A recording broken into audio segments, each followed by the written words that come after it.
আনন্দবাজার পত্রিকার সম্পাদক সর্দার বল্লভভাই প্যাটেলকে লইয়া মস্ত বড় সম্পাদকীয় ছাপিয়াছেন। ওষ্ঠ, ত্বক ইত্যাদির পরিচর্যা বিষয়ক রচনা আর বলিউডি টলিউডি কেচ্ছা পড়িতে পড়িতে সম্পাদক মহাশয় সম্ভবত হাঁপাইয়া উঠিয়াছেন। তাই স্বাদ বদলের নিমিত্ত অন্য বিষয় ধরিয়াছেন।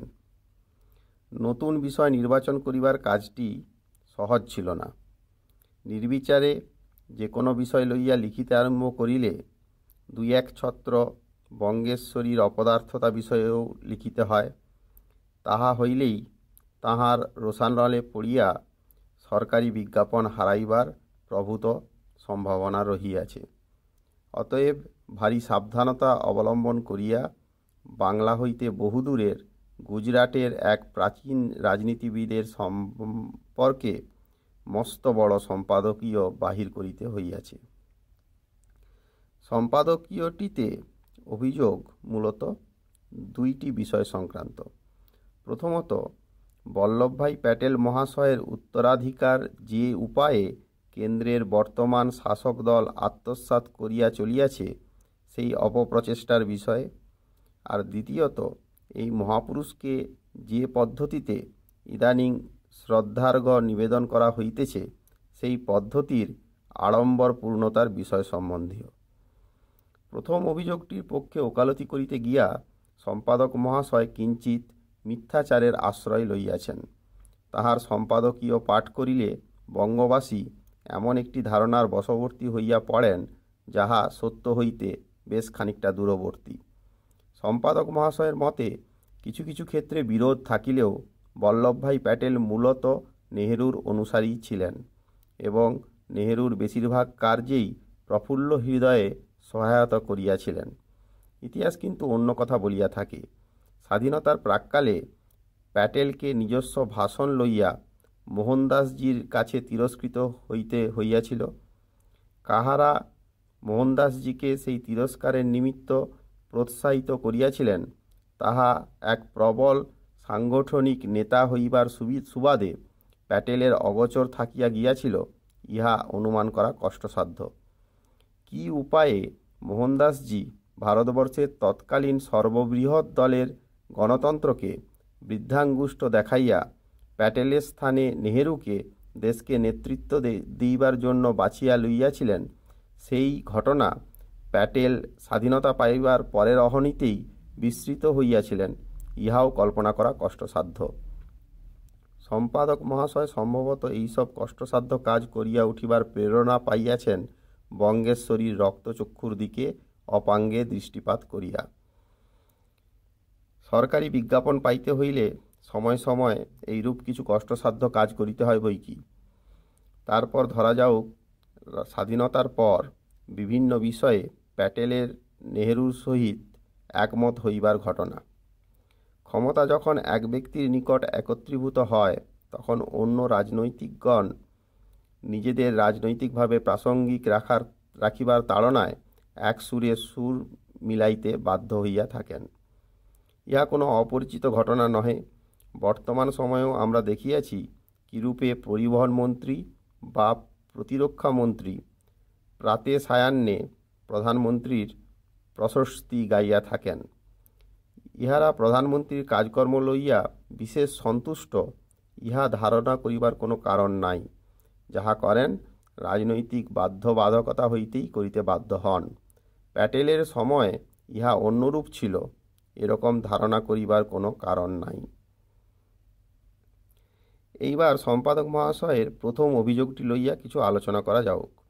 যে নিপুণতার সহিত বর্তমান শাসক দল প্যাটেলের উত্তরাধিকারটি আত্মসাৎ করিতে সচেষ্ট তাহাতে সম্পাদক মহাশয় প্রবল আশ্চর্যান্বিত হইয়াছেন।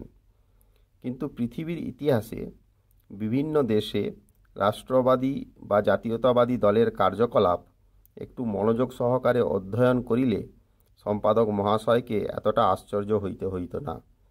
রাষ্ট্রবাদী বা জাতীয়তাবাদী দলসমূহ নিজ নিজ রাষ্ট্রের যাহা কিছু উত্তরাধিকার সেই সকল বস্তু এক এক করিয়া অম্লান বদনে আত্মসাৎ করিয়া থাকে, ইহাই নিয়ম।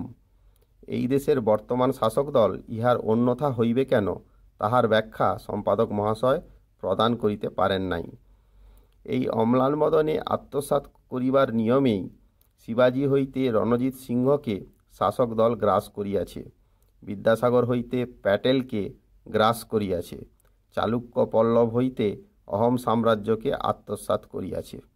রাজনৈতিক বাধ্যবাধকতা হইতে কিছু কিছু বিষয়কে অচ্ছুত রাখিতে হয় বটে, কিন্তু সময় অনুকূল হইলে সেই সকল বিষয়কেও ইহারা ধীরে ধীরে আত্মসাৎ করিবার প্রচেষ্টায় থাকে। নেহেরুর উত্তরাধিকার যেমন একটি উদাহরণ।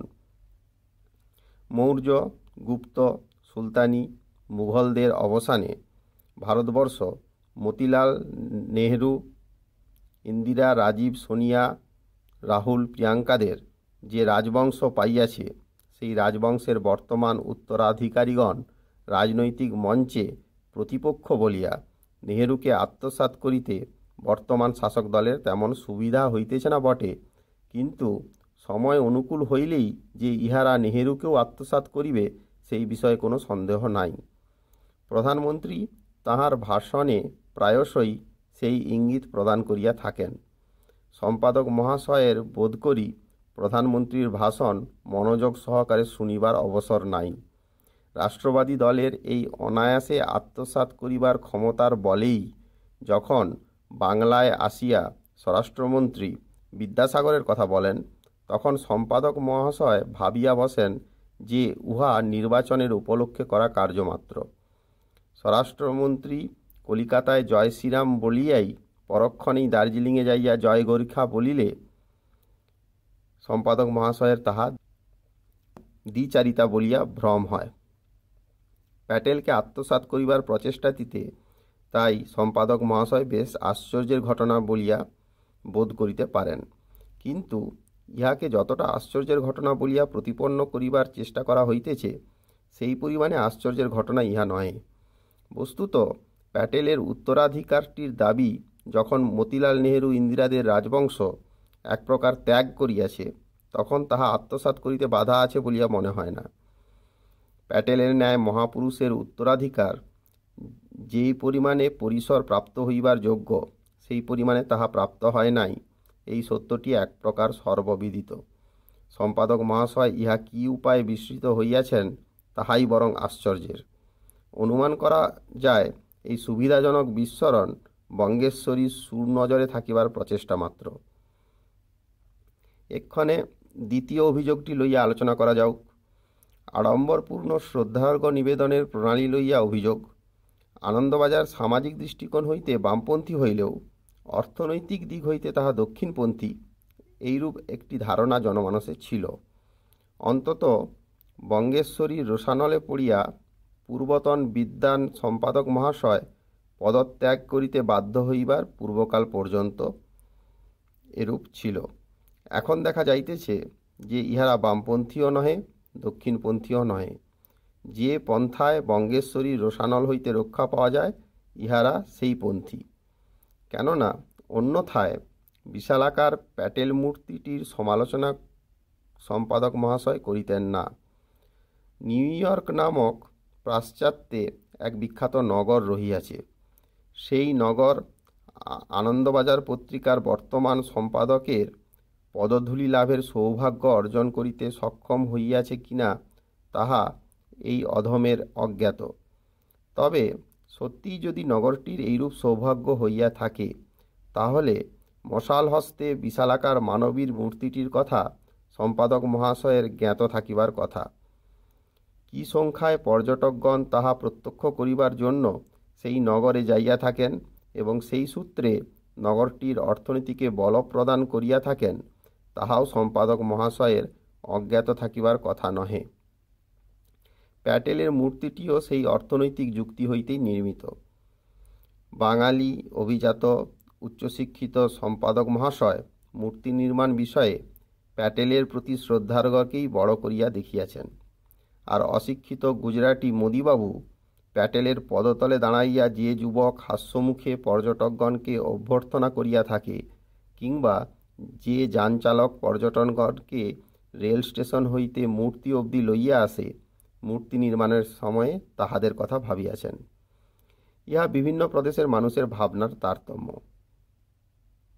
সেই তারতম্যের কারণেই যখন অযোধ্যায় বুলেট ট্রেন নির্মাণের প্রসঙ্গ আলোচিত হয় কিংবা কাশীর বিশ্বনাথ করিডর নির্মাণের প্রসঙ্গ ওঠে, তখন এই সকল সম্পাদক মহাশয়ের দল ভ্রম করিয়া ভাবিয়া বসেন এই সকল প্রচেষ্টা সম্ভবত ধর্মের সহিত জড়িত আড়ম্বর বিশেষ। তাই পশ্চিমবঙ্গের ন্যায় আলবাঁধের ওপর মোরাম ছড়াইয়া প্রধানমন্ত্রী সড়ক যোজনার রাস্তা নির্মাণ করিয়া দিলেই পুণ্যার্থীদের জন্য তাহা কেন যথেষ্ট হইবে না? কেন আড়ম্বরপূর্ণ 5 তারা অতিথিশালা বা প্রশস্ত রাজসড়ক নির্মাণ করিতে হইবে? তাহার কারণ বিভিন্ন পত্রিকার সম্পাদকগণের লৌহাবরণকৃত মূল্যবান মস্তিষ্কগুলির বোধগম্য হইতে কিঞ্চিত কষ্ট হয়। পুণ্যার্থীগণ কিঞ্চিত কষ্ট করিয়া বিশ্বনাথ দর্শন করিলে তাহা পুণ্য অর্জনের সহায়ক হয়, এই রকম মত পোষণ করাটি স্বাভাবিক। কিন্তু পুণ্যার্থীদের পক্ষ ছাড়িয়া স্থানীয় মানুষদের পক্ষ লইলেই মোদিবাবুর চিন্তার সূত্রটি ধরিতে সহজ হয়। সেই হাক্সলে কোনকালে তার বেনারস প্রবন্ধে বলিয়া গিয়াছেন, রিলিজিয়ান ইজ আ লাক্সারি। তা মোদিবাবু ইহা মোক্ষম অনুধাবন করিয়াছেন। অর্থনীতির লোকমাত্রই জানে বাহুল্য তেমন কিছু খারাপ বস্তু নয়। ঠিকঠাক করে ব্যবহার করিতে পারিলে বাহুল্য অনেক মানুষের উদরের ক্ষুধা নিবৃত্ত করিতে সক্ষম হয়। সম্পাদক মহাশয়ের রামমোহন অবধি প্রাচীনকালে যাইবার প্রয়োজন নাই। এই সেদিনের সত্যজিতের লেখা পড়িলেই জানিতে পারিবেন কাশী শহরটির মাহাত্ম্য ভারতবাসীর কাছে কিরূপ।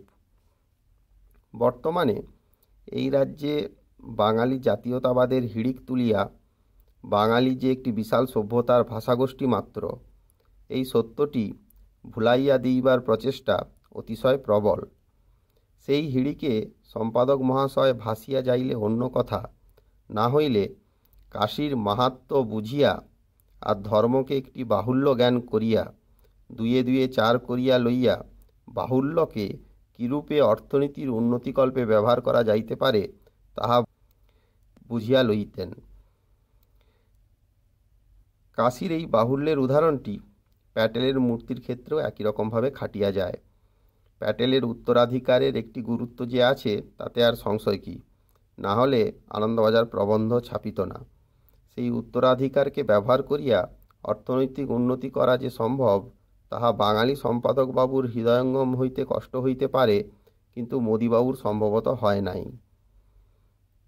কিংবা এই অধমেরই হয়তোবা ভ্রান্তি হইয়াছে।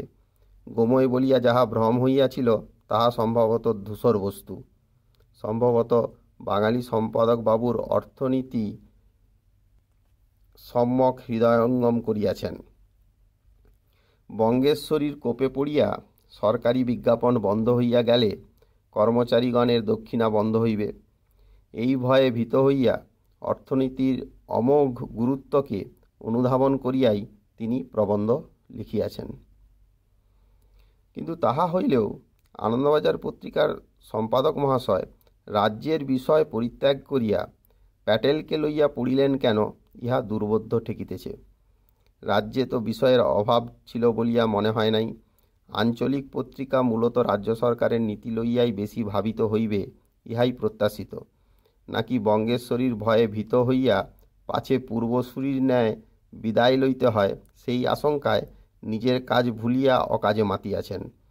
নিজের কাজটি স্মরণে রাখিলে জানিতে পারিতেন যে রাজ্যে আমাজনের যে বিনিয়োগ, সেই বিনিয়োগকে বাস্তবায়িত করিবার জন্য যে কোম্পানি পরিকাঠামো নির্মাণ করিতেছে, বঙ্গেশ্বরীর চেলাচামুন্ডার দল তাহাদের নিকট সদ্য তোলা আদায় করিবার প্রচেষ্টা করিয়া রাজ্যের বিনিয়োগের পরিবেশের প্রভূত ক্ষতি করিয়া চলিতেছে। বিষয়টি ঘোরতর গম্ভীর হইলেও ইহার মধ্যে কিছু কৌতুকপূর্ণ ব্যাপারও রহিয়াছে। বঙ্গেশ্বরীর চেলাচামুন্ডারা যে ঐকিক নিয়মে অপরিপক্ক হইবে, ইহাতে আর আশ্চর্য কি আছে? সুতরাং তাহারা প্রথমে 50 সহস্র গাত্র আচ্ছাদন দাবি করিয়া বসিয়াছিল। কোম্পানি হিসাব করিয়া দেখাইয়া দিয়াছে যে 70 মুদ্রা করিয়া এক একটি গাত্র আচ্ছাদনের মূল্য ধরিলে সেই দাবির পরিমাণ ৩৫ লক্ষ মুদ্রায় গিয়া দাঁড়ায়। হিসাব পাইয়া নিজেদের ভুলে লজ্জিত হইয়া তোলাবাজগণ ৫০ সহস্র থেকে হ্রাস করিয়া ৫ সহস্র গাত্রাচ্ছাদনের দাবি করিয়াছিল। কোম্পানি ইহাতেও সম্মত না হইবার শাস্তিস্বরূপ ৩ জন কর্মচারীকে অপহরণ করিয়াছে। প্যাটেলের উত্তরাধিকার লইয়া চিন্তিত না হইয়া আনন্দবাজারের সম্পাদক মহাশয় এই সকল বিষয় লইয়া কিছু ছাপিবার কালি ব্যয় করিলে রাজ্যবাসীর কিছু উপকার হয়।